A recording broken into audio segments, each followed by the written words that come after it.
ગુજરાત જાહેર સેવા આયોગ દ્વારા રવિવારે સુરત સહિત રાજ્યભરમાં નાયબ મામલતદાર અને નાયબ સેક્શન અધિકારી વર્ગ 3ની પ્રિલિમિનરી પરીક્ષા યોજાઈ હતી. સુરતમાં 31 પરીક્ષા કેન્દ્રો પરથી 7,505 ઉમેદવારોએ પરીક્ષા આપી હતી.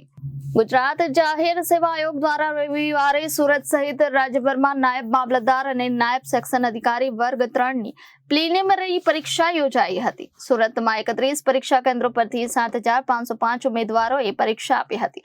પરીક્ષાનું પ્રશ્નપત્ર એક સામાન્ય અભ્યાસ વિષય પર આધારિત અને તેનો સમય સવારે 11 થી બપોરે 1 વાગ્યા સુધીનો હતો. ઉમેદવારો સમયસર પરીક્ષા સ્થળ પર પહોંચી પરીક્ષા આપી શકે તે માટે 1 કલાક પહેલાથી જ પરીક્ષા કેન્દ્રો પર પ્રવેશ આપવામાં આવ્યો હતો. કેન્દ્રોની આસપાસ સઘન પોલીસ બંદોબસ્ત ગોઠવવામાં આવ્યો હતો.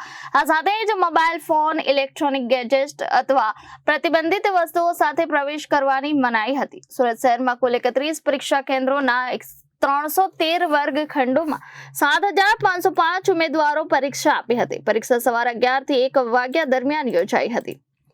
આપનું નામ? મારું નામ છે ભાદરકા ખોડુભાઈ. આજે જીપીએસસી દ્વારા નાયબ મામલતદાર સેક્શન ઓફિસરની જે એક્ઝામ લેવાની, ખૂબ સારી રીતે એક્ઝામ લેવાની છે. પેપર બી તૈયારી માટે જેમને તૈયારી કરતા હતા એ લોકો માટે બહુ વ્યવસ્થિત પેપર હતું અને ખૂબ શાંતિમય રીતે પેપર લેવાઈ ગયું છે. અને આજે જીપીએસસી દ્વારા જાહેરાત કરવામાં 127 અને 8 બંને પરીક્ષા હતી. એમાં દિવ્યાંગ વ્યક્તિઓ માટે સ્પેશિયલ જે ભરતી હતી 127ની એ બંને જોડે, અને હું પોતે એક્ઝામ દેવા આવેલો હતો આજે.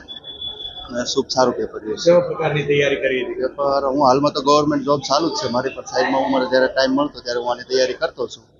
Reporter Arvind Rathod, Janadesh news, Surat.